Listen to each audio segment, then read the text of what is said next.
आइए मेरे प्यारे विद्यार्थियों, आज मैं त्रिकोणमिति शुरू करने जा रहे हैं। कृपया इस चैनल को शेयर एंड सब्सक्राइब करें। त्रिकोणमिति क्या है? त्रिकोणमिति। त्रिकोणमिति का मतलब होता है त्रिकोणमिति।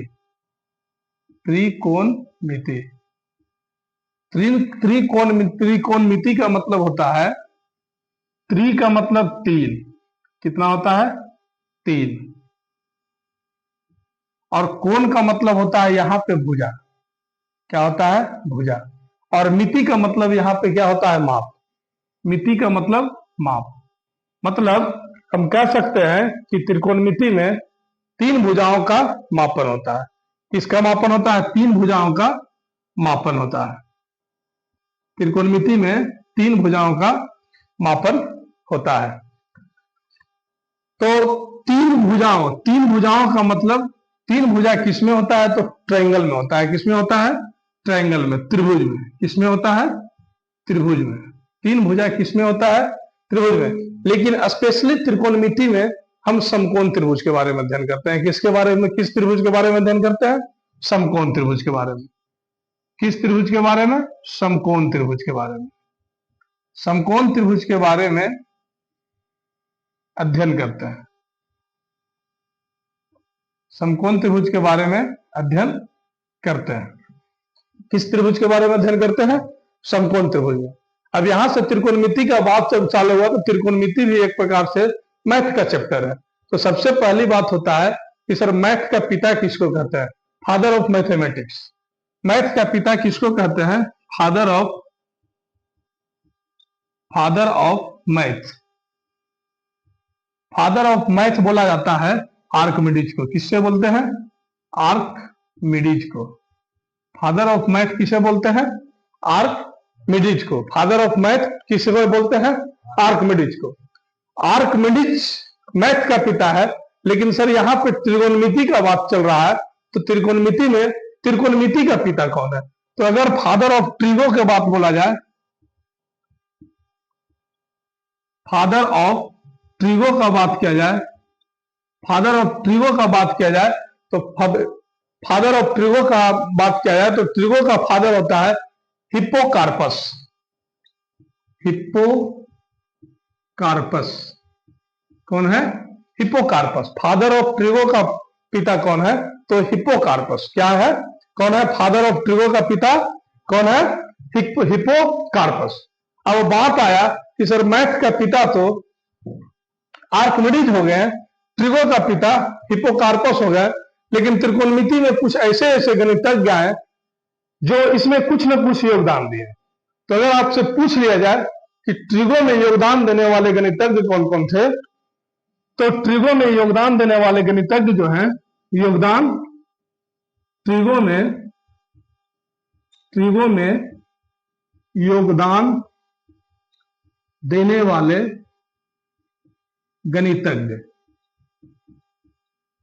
गणितज्ञ कौन कौन थे?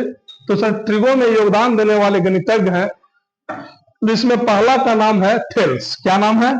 थेल्स। पहला का नाम थेल्स है। दूसरा का नाम है पाइथागोरस। क्या नाम है? पाइथागोरस। दूसरा का नाम है पाइथागोरस। दूसरा का नाम है पाइथागोरस। और तीसरा का नाम है आर्यभट्ट। किसका नाम है? तीसरा का नाम है आर्यभट्ट। तीसरा का नाम है आर्यभट्ट। तीसरा का नाम है आर्यभट्ट। तो यहां से हम एक बार ओवरव्यू करते हैं। तो जब ओवरव्यू करते हैं तो ट्रिगोनोमेट्री का मतलब त्रिकोणमिति। त्रिकोण का मतलब होता है तीन, मिति का कोण का मतलब होता है भुजा, और मापन मिति का मतलब होता है मापन। क्या होता है? त्रिकोणमिति, जिसमें तीन भुजाओं का मापन हो। तो सर तीन भुजा किसमें होता है? तो सर त्रिभुज में होता है। किसमें होता है? त्रिभुज में होता है। तीन भुजा किसमें होता है? त्रिभुज में होता है। अब तीन भुजा त्रिभुज में होता है तो स्पेशली हम त्रिकोणमिति में समकोण त्रिभुज के बारे में अध्ययन करते हैं। किसके बारे में अध्ययन करते हैं? समकोण त्रिभुज के बारे में। अब त्रिकोणमिति भी एक गणित का चैप्टर है। तो सर इससे पहले हम गणित के चैप्टर शुरू करने से पहले गणित का पिता कौन थे? तो फादर ऑफ मैथमेटिक्स। तो आपका आर्किमिडीज थे। कौन थे? आर्किमिडीज। अब आर्किमिडीज तो फादर ऑफ मैथमेटिक्स हो गए, लेकिन त्रिकोणमिति का अगर कोई पिता पूछ दे तो सर त्रिकोणमिति का पिता कौन थे? तो आर्किमिडीज थे। कौन थे? आर्किमिडीज। अब त्रिकोणमिति जब स्टडी किया गया तो स्टडी करने के दरमियान कुछ न कुछ वैज्ञानिक भी इसमें योगदान दिए। तो त्रिकोणमिति में योगदान देने वाले वैज्ञानिक का नाम है, पहला वैज्ञानिक हुए थेल्स, दूसरा हुए पाइथागोरस एवं तीसरा हुए आर्यभट्ट। तीसरा कौन हुए? आर्यभट्ट। कौन हुए? आर्यभट्ट। अब बात आएगा बच्चों, सवाल अब पूछिएगा कि सर ट्रिगो तो जब हम बता रहे हैं, पढ़ा रहे हैं, तो सर ट्रिगो का यूज कहां पे होता है? प्रश्न तो खड़ा हो सकता है, बच्चा क्वेश्चन कर सकता है कि सर ट्रिगो का यूज कहां पे होता है? तो सर ट्रिगो का यूज सिर्फ और सिर्फ ऊंचाई और मापन में, ऊंचाई और दूरी के मापन में किया जाता है। ट्रिगो का यूज ऊंचाई और दूरी के मापन में किया जाता है। हाँ, ट्रिगो का यूज, इसका यूज जो होता है, यूज ऊंचाई और दूरी का मापन होता है। किसका होता है? दूरी का मापन होता है। ऊंचाई और दूरी का मापन होता है। तो ट्रिगो का यूज कहां पे होता है? तो ऊंचाई और दूरी के मापन में किया जाता है। किसमें किया जाता है? ऊंचाई और ट्रिगो के, ऊंचाई और दूरी का मापन किया जाता है। ट्रिगो में किसका मापन किया जाता है? ऊंचाई एवं दूरी का। यहां तक का स्क्रीनशॉट जिनको लेना है वो ले लें, उसके बाद फिर नेक्स्ट चलेंगे।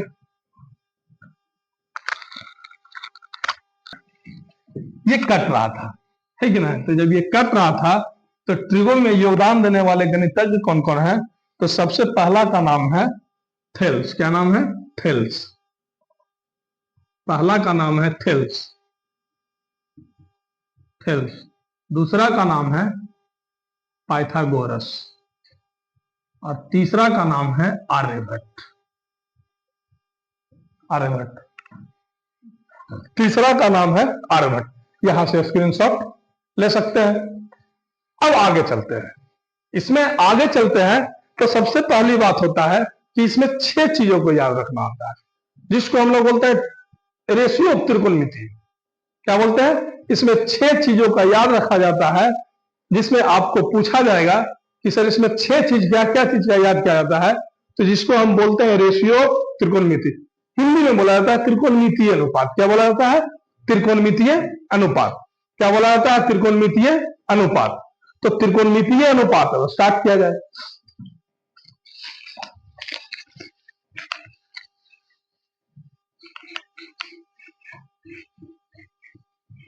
त्रिकोणमितीय अनुपात, तो त्रिकोणमितीय अनुपात में 6 चीज का याद होता है। तो त्रिकोणमितीय अनुपात में क्या क्या है? त्रिकोणमितीय अनुपात, त्रिकोणमितीय अनुपात में एक होते हैं सर साइन। क्या होता है? साइन। एक होता है कॉस। क्या होता है? कॉस। एक होता है टैन। क्या होता है? टैन। एक होता है टैन। एक होता है कॉसेक। एक होता है कॉट। क्या होता है? कॉट। एक होता है कॉसेक और एक होता है सेक। लेकिन यहां तक रुकना है। यहां रुकने के बाद क्या होता है? ये हाँ, कॉट कौशिक सेक, कोई दिक्कत नहीं, कॉट कौशिक सेक होता है। यहां तक रुक जाना। ये त्रिकोणमिति में ये शॉर्ट फॉर्म है। क्या है?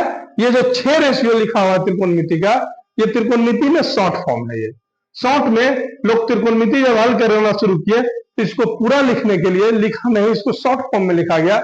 तो सर अगर आप पूछ सकते हैं कि सर आप तो बोल रहे हैं कि ये सारे के सारे रेशियो जो है शॉर्ट फॉर्म में लिखा हुआ है, तो इसका सर विस्तृत फॉर्म क्या है? क्या पूरा तरह से लिखा जाएगा? तो सर पूरा तरह से लिखने के लिए साइन को हम बोलते हैं साइन। क्या बोलते हैं? साइन। कॉस को बोलते हैं सर हम कोसाइन। क्या बोलते हैं? कोसाइन। क्या बोलते हैं? कोसाइन। टैन को हम बोलते हैं टेंजेंट। क्या बोलते हैं? टेंजेंट। कॉट को हम बोलते हैं, कॉट को बोलते हैं कॉटजेंट। क्या बोलते हैं? कॉटजेंट। कॉट को क्या बोलते हैं? कॉटजेंट। कॉटजेंट। कौशिक को बोलते हैं कौसेकेंट। अंत में एंट लगा देना है, COSEKENT। ANT, constant. और सेक को बोलते हैं सेकेंट। क्या बोलते हैं? सेकेंट। क्या बोलते हैं? सेकेंट। क्या बोलते हैं? तो अगर आपसे पूछ लिया जाए कि सर आपने तो बताया त्रिकोणमिति का रेशियो 6 होता है, इसमें 6 याद रखना है।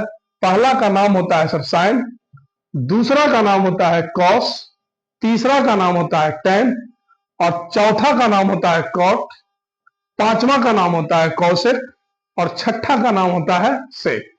क्या नाम होता है? सेक।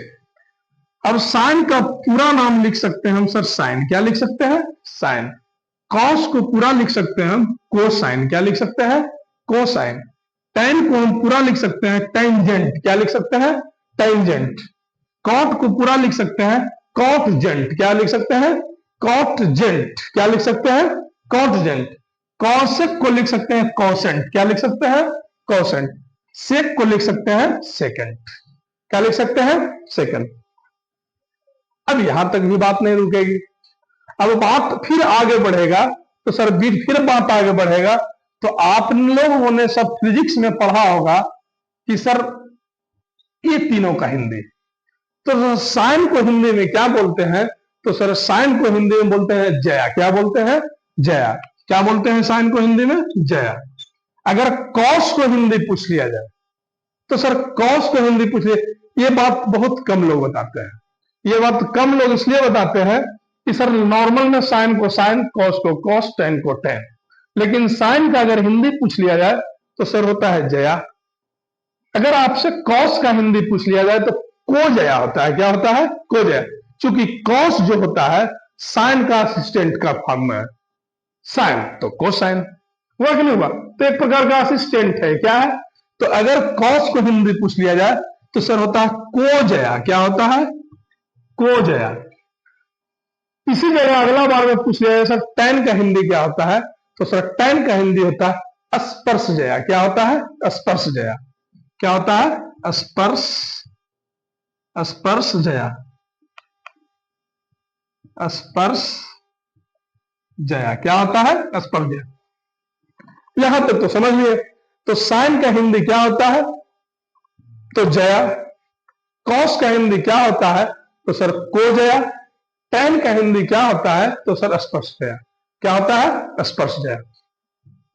शुरू में जिस समय हम त्रिकोणमिति का इंट्रोडक्शन दे रहे थे, तो सर आपको याद कराया गया था कि इसमें सिर्फ और सिर्फ समकोण त्रिभुज के बारे में पढ़ते हैं। किसके बारे में पढ़ते हैं? समकोण त्रिभुज के बारे में। अब मामला जब समकोण त्रिभुज किया गया, तो आपने क्लास 10th में या क्लास 9th में पढ़े होंगे कि सर कोण के आधार पर त्रिभुज कितने प्रकार के होते हैं। हाँ या ना? क्लास 9th में आपने पढ़ा होगा, क्लास 9th का एक चैप्टर है जिसमें लाइन एंड एंगल होता है। Line and angle. फिर एक चैप्टर का नाम है सर ट्रायंगल। तो यहां पे ट्रायंगल की बात किए हम, तो सर कोण के आधार पर ट्रायंगल कितने होते हैं? तो सर 3 होते हैं। कितने होते हैं? कोण के आधार पर ट्रायंगल 3 होते हैं। कोण के आधार पर त्रिभुज 3 होते हैं। कितने होते हैं? 3 होते हैं। 3 होते हैं। पहला का नाम होता है सर न्यून कोण त्रिभुज। क्या नाम होता है? न्यून कोण त्रिभुज। दूसरा का नाम होता है समकोण त्रिभुज। क्या नाम होता है? समकोण त्रिभुज। समकोण त्रिभुज। और तीसरा का नाम होता है सर अधिक कोण त्रिभुज। अधिक कोण त्रिभुज। तो अगर आपसे पूछ लिया जाए कि सर कोण के आधार पर कितने त्रिभुज होते हैं, तो सर कोण के आधार पर त्रिभुजों की संख्या 3 होते हैं, जिसमें पहला का नाम है न्यून कोण त्रिभुज, दूसरा का नाम है समकोण त्रिभुज, और तीसरा का नाम है अधिक कोण त्रिभुज। न्यून कोण त्रिभुज में क्या होता है सर? इसमें 90 डिग्री से छोटा होता है। न्यून कोण त्रिभुज में माप जो होता है सर 90 डिग्री से छोटा होता है। समकोण त्रिभुज 90 डिग्री का होता है, इसमें एक कोण 90 डिग्री का हो, 90 डिग्री का, और अधिक कोण में 90 डिग्री से ज्यादा, 90 डिग्री से बड़ा। क्या होता है? बड़ा। तो सर कोण के आधार पर त्रिभुज कितने टाइप के हो गए? तो सर तीन टाइप के हो गए। पहला का नाम न्यून कोण त्रिभुज, दूसरा का नाम समकोण त्रिभुज और तीसरा का नाम अधिक कोण त्रिभुज। लेकिन त्रिकोणमिति में हमें किस त्रिभुज के बारे में पढ़ना है? तो सर इस त्रिभुज के बारे में पढ़ना है। किस त्रिभुज के बारे में पढ़ना है? समकोण त्रिभुज के बारे में पढ़ना है। किस त्रिभुज के बारे में पढ़ना है? समकोण त्रिभुज के बारे में पढ़ना है। तो सर समकोण त्रिभुज के बारे में पढ़ने के लिए स्टार्ट किया जाए। यहां तक का स्क्रीनशॉट ले लीजिए।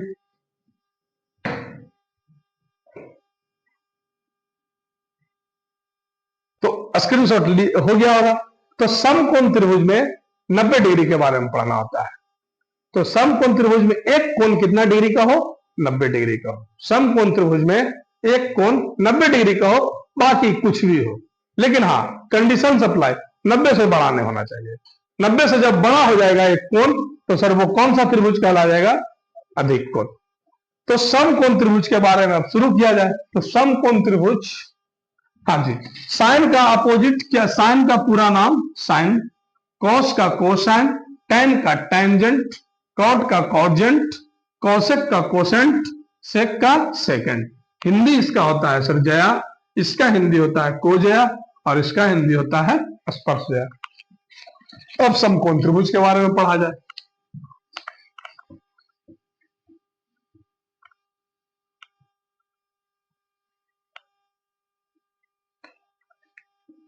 समकोण त्रिभुज, समकोण त्रिभुज में पढ़ने के लिए क्या है कि सर एक कोण 90 डिग्री का, यानी ये स्ट्रेट में और ये इस प्रकार से, ए बी सी और ये इस तरह से हो गया। इसमें इसका नाम होता है सर कर्ण। क्या नाम होता है? कर्ण। और ये जो कर्ण होता है ये सर फिक्स होता है। क्या होता है? कर्ण। ये फिक्स होता है।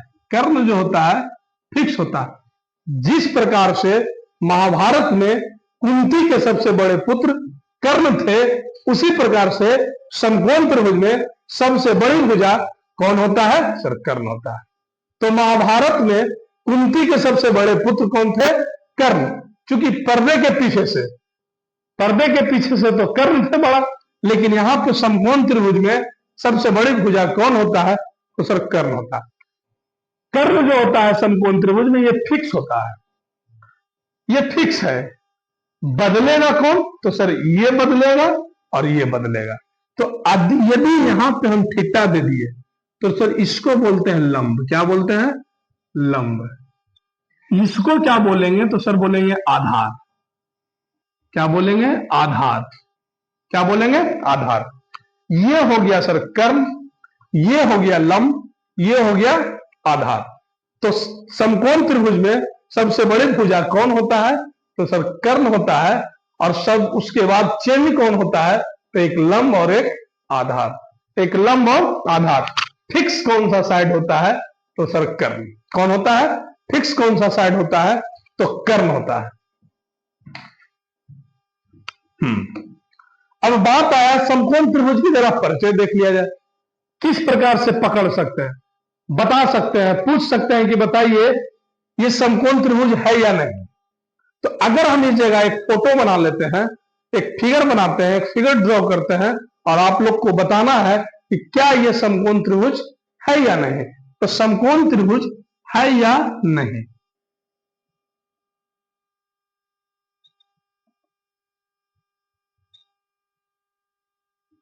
ए बी सी।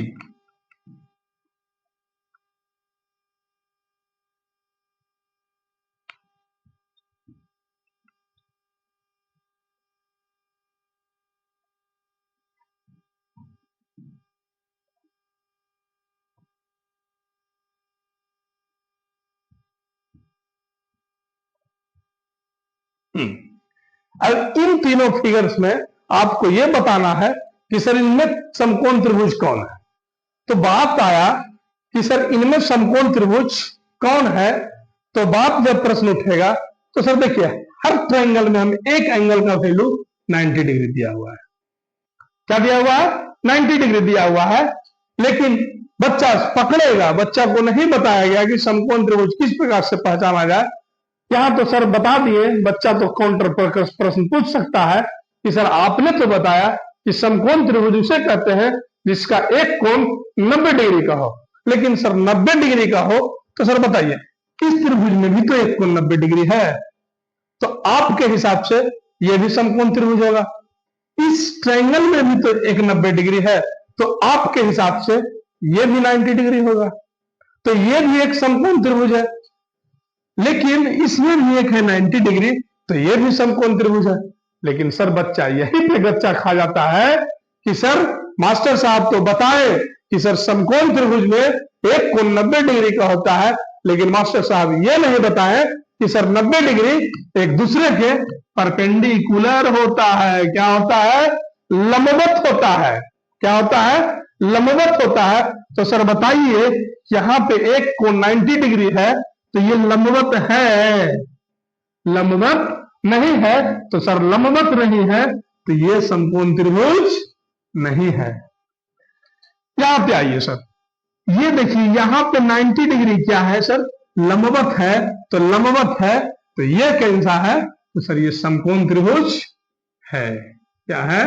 ये समकोण त्रिभुज है। लेकिन सर यहां पे भी एक कोण 90 डिग्री है, लेकिन वजह यहां पे क्या है कि सर ये जो कोण है लंबवत नहीं है। तो अगर लंबवत नहीं है तो सर वो भी समकोण त्रिभुज नहीं होगा, तो सर ये भी आपका समकोण त्रिभुज नहीं है। तो समकोण त्रिभुज का पहचानने का तरीका ये नहीं होता है कि जिसका एक कोण 90 डिग्री है, हो सकता है, लेकिन एक कंडीशन सप्लाई है कि सर जहां पे 90 डिग्री है वो एक दूसरे के ऊपर परपेंडिकुलर होना चाहिए। तो सर ये परपेंडिकुलर नहीं था, इस वजह से ये समकोण त्रिभुज नहीं हुआ।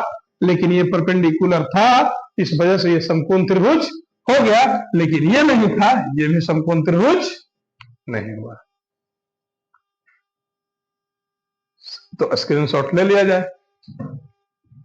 समकोण त्रिभुज से एक और प्रॉपर्टी है इसमें, जब ट्रिगो स्टार्ट करेंगे तो ट्रिगो में एक और प्रॉपर्टी है। अगर आपसे कोई पूछ ले कि सर समकोण त्रिभुज में थीटा के सामने वाले साइड क्या होते हैं, तो सर थीटा के सामने वाले साइड जो होते हैं लंब होते हैं। क्या होते हैं? थीटा के सामने वाला साइड लंब होते हैं। क्या होते हैं? थीटा के सामने वाला साइड लंब होते हैं। यानी बोल सकते हैं कि the opposite sides of theta are called perpendicular. The opposite side of theta are called perpendicular. मतलब हम कह सकते हैं कि सर थीटा के सामने वाला भुजा क्या होता है? तो सर लंब होता है। अगर आपसे पूछ लिया जाए कि थीटा के एडजेसेंट साइड, थीटा के साथ दृश्य साइड क्या कहलाता है? तो सर बेस कहलाता है। क्या कहलाता है? आधार कहलाता है। तो यहां से एक लैंग्वेज के फॉर्म में लिख सकते हैं हम कि अगर आपसे पूछ ले कि सर एंगल सी के सामने वाला भुजा, सामने वाला भुजा, एंगल सी के सामने वाला भुजा का लंब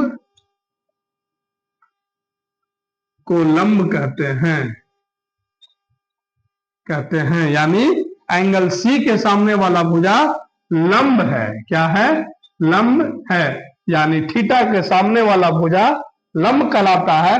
लेकिन अगर एंगल सी का एडजेसेंट साइड यानी सादृश्य साइड क्या कहलाएगा? तो सर बीसी। तो अगर एंगल सी का आधार कौन सा हो जाएगा? तो सर एंगल सी का आधार जो होगा बीसी होगा। क्या होगा? बीसी। और लंब क्या होगा? तो सर लंब ए बी होगा। क्या होगा? A B. लंब क्या होगा? ए बी होगा। लेकिन अगर थीटा यहां पे दे दिया जाए, एक और ट्रायंगल बना लेते हैं।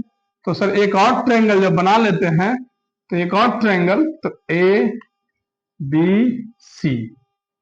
अब थीटा को यहां पे लगा दिए, थीटा यहां कर दिए। तो सर अभी अभी बताएं हम कि थीटा का अपोजिट साइड्स परपेंडिकुलर कहलाता है। तो थीटा के अपोजिट साइड्स परपेंडिकुलर कहलाता है। तो सर यहां पे तो इसका सामने वाला लंब साइड कौन सा हो गया? पी। इसका यहां पे ये हो गया लंब, इसका एडजेसेंट ये हो गया आधार। क्या हो गया? आधार। और ये कर्ण। कर्ण इसलिए है कि सर कर्ण तो आपस में फिक्स होते हैं। क्या होते हैं? फिक्स होते हैं। तो यानी थीटा के अपोजिट साइड क्या, तो यहां पे लिख सकते हैं ना कि एंगल ए के सामने वाला भुजा, सामने वाला भुजा, सामने वाला भुजा लंब, लंब बीसी है, बीसी है। और एंगल सी का आधार, एंगल सी का आधार, एंगल सी का आधार, एंगल सी का आधार, आधार, एंगल सी का आधार कौन हो जाएगा? न एंगल ए का आधार, एंगल ए का आधार ए बी, एंगल ए का आधार ए बी है। क्या है? एंगल ए का आधार ए बी है। फिर यहां पे एक शर्त खड़ा होगा, फिर यहां पे बच्चे फंसेंगे। अब बच्चा जब फंसेगा तो सर फंसने का मामला हम बता देते हैं। कहां पे? इसका स्क्रीनशॉट हो गया। यहां पे फिर बच्चा फंसेगा तो सर फंसने का, देखिए इधर, अच्छा, तो कर्ण का शॉर्ट होता है, शॉर्ट फॉर्म होता है एच, जिसको हम लोग बोलते हैं इंग्लिश में हाइपोटेनस। क्या बोलते हैं? हाइपोटेनस। आधार को शॉर्ट में हम बोल सकते हैं बेस। क्या बोल सकते हैं? बेस यानी बी। और लंब को पी बोल सकते हैं। क्या बोल सकते हैं? पी। अब बच्चा कहां पे फिर फंसेंगे? तो सर बच्चा यहां पे अगर हम दे दे, बता दे कि सर आप बताइए कि मैं अगर पूछा जाए ए बी सी और ये हो गया एच, ये हो गया पी और ये हो गया बी, अब बताइए कि इसमें पी कौन है, बी कौन है? क्योंकि कर्ण तो हाइपोटेनस तो फिक्स होता है, लेकिन आप तो पूछ सकते हैं, हम बच्चा से पूछ ले कि सर बताइए आप कि इसमें पी कौन है और बी कौन है। तो बच्चा आसान भाषा में बोलेगा कि सर जो खड़ा है उसको पी बोलेंगे, जो पड़ा है उसको सर आधार बोलेंगे, और जो सीढ़ी नुमा है उसको कर्ण बोलेंगे। बच्चा तो यहां पे बोल देगा। तो जो खड़ा है उसको लंब बोलेंगे, जो पड़ा हुआ है उसको आधार बोलेंगे, और जो सीढ़ी नुमा है वो हाइपोटेनस यानी कर्ण है। बच्चा यहाँ पे फंस गया। बच्चा आसान भाषा में बोलेगा कि सर आपने जो ट्रायंगल बनाया ये सही बनाया, कि जो जो पी है खड़ा, तो आपने बताया कि पी खड़ा होता है, तो सर आप तो खड़ा के सामने पी लिख दिए, यानी ये लंब है। यहां पे आपने बोला सर कि जो पड़ा हुआ है वो बी होता है, तो सर जो पड़ा है उसके नीचे तो आप बी लिख दिए, तो यानी वो आपका आधार हो गया। सर आपने तो बोला था कि हाइपोटेनस फिक्स होता है, कर्ण फिक्स होता है, लेकिन सर आप तो ये फिगर सही बनाए, लेकिन बाबू थोड़ा सा ध्यान रखना कि सर कंडीशन सप्लाई था कि थीटा के सामने वाला साइड लंब कहलाता है। कंडीशंस अप्लाई था कि थीटा के सामने वाला साइड लंब कहलाता है, लेकिन मेरे दोस्त एच तो फिक्स था, लेकिन सर मैंने इस ट्रायंगल में थीटा डिफाइन नहीं किया। तो क्या मैं कह सकता हूं ना कि सर बताइए इसको पी बोल सकते हैं, हाँ या ना? इसको बी बोल सकते हैं, हाँ या ना? लेकिन यदि इसी ट्रायंगल में, इसी फिगर में मैं यहां पे थीटा लिख देता, यहां पे थीटा लिख देता, तो सर अब हो जाएगा इसके सामने वाला साइड परपेंडिकुलर। अब ये पक्का एबीपी है, अब पक्का बीसी बी है। अब जाके ये फिगर सही हुआ। लेकिन यदि अगर यही चीज को हम इसी फिगर में मैं यहां पे इस प्रकार से बना ले, और बनाने के बाद आपसे पूछ ले कि सर आप बताइए कि इसमें पी कौन है, बी कौन है और एच कौन है, तो एच तो फिक्स है, एच तो फिक्स है, लेकिन थीटा यहां पे दे दिए, तो अब बच्चा बता देगा कि सर आपने तो चिल्ला चिल्ला के बताया कि थीटा के अपोजिट साइड क्या कहलाता है सर, तो परपेंडिकुलर कहलाता है, और थीटा के एडजेसेंट साइड क्या कहलाता है सर, तो बेस कहलाता है।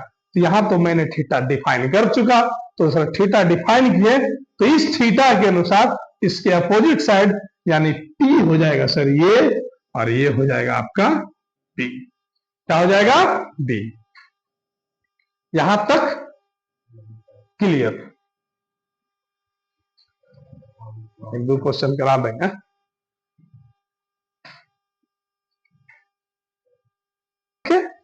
हो गया। अब बात आया सर कि समकोण त्रिभुज में, मिटा दिया जाए, मिटा दिया जाए। तो समकोण त्रिभुज में क्या पढ़ना होता है सर? तो समकोण त्रिभुज में एक प्रमेय पढ़ना होता है जिसका नाम है सर पाइथागोरस प्रमेय। कौन सा प्रमेय? पाइथागोरस प्रमेय। और पाइथागोरस प्रमेय जो होता है सिर्फ और सिर्फ समकोण त्रिभुज में लागू होता है। किस ट्रायंगल में लागू होता है? तो सर सिर्फ और सिर्फ समकोण त्रिभुज में लागू होता है। किसमें लागू होता है? तो सर समकोण त्रिभुज में। तो पाइथागोरस प्रमेय, पाइथागोरस प्रमेय, प्रमेय समकोण त्रिभुज में लागू होता है। किसमें होता है? समकोण त्रिभुज में लागू होता है। किसमें लागू होता है? तो पाइथागोरस थ्योरम सिर्फ और सिर्फ समकोण त्रिभुज में लागू होता है। तो सर आप बताइए कि सर पाइथागोरस थ्योरम होता क्या है? इसी को बाद में बोला जाता है ट्रिपलेट। क्या बोलते हैं? ट्रिपलेट। तो सर पाइथागोरस थ्योरम में अगर आपसे पूछ लिया जाए कि सर पाइथागोरस थ्योरम का होता है कि कर्ण स्क्वायर इक्वल टू, कर्ण स्क्वायर इक्वल टू लंब स्क्वायर, लंब स्क्वायर जोड़ आधार स्क्वायर। क्या होता है? कर्ण स्क्वायर इक्वल टू लंब स्क्वायर जोड़ आधार स्क्वायर। तो पाइथागोरस थ्योरम में एक भाषा में बोल सकते हैं हम कि कर्ण के वर्ग, कर्ण का वर्ग अन्य दो भुजाओं के वर्गों के योग के बराबर होता है।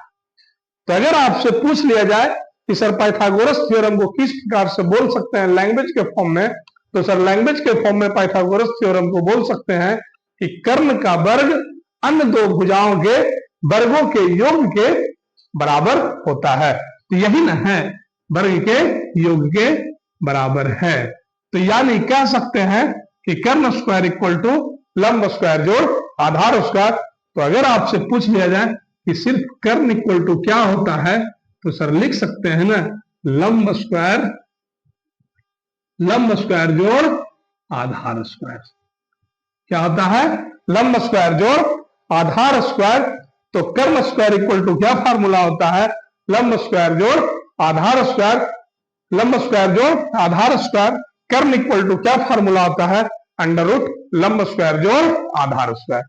अब इसी में अगर कोई आदमी पूछ ले आपसे कि बताइए आप लंब इक्वल टू क्या फार्मूला होता है, लंब स्क्वायर इक्वल टू क्या फार्मूला होगा, तो सर लंब स्क्वायर इक्वल टू फार्मूला होगा, बताइए, ये सबसे बड़ी भुजा और इसको अगर घटा दें तो हो जाएगा ना, तो कर्ण स्क्वायर माइनस आधार स्क्वायर। क्या हो जाएगा?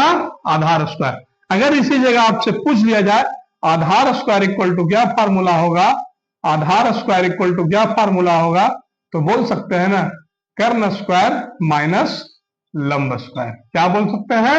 लंब स्क्वायर। आधार स्क्वायर इक्वल टू क्या फार्मूला होगा?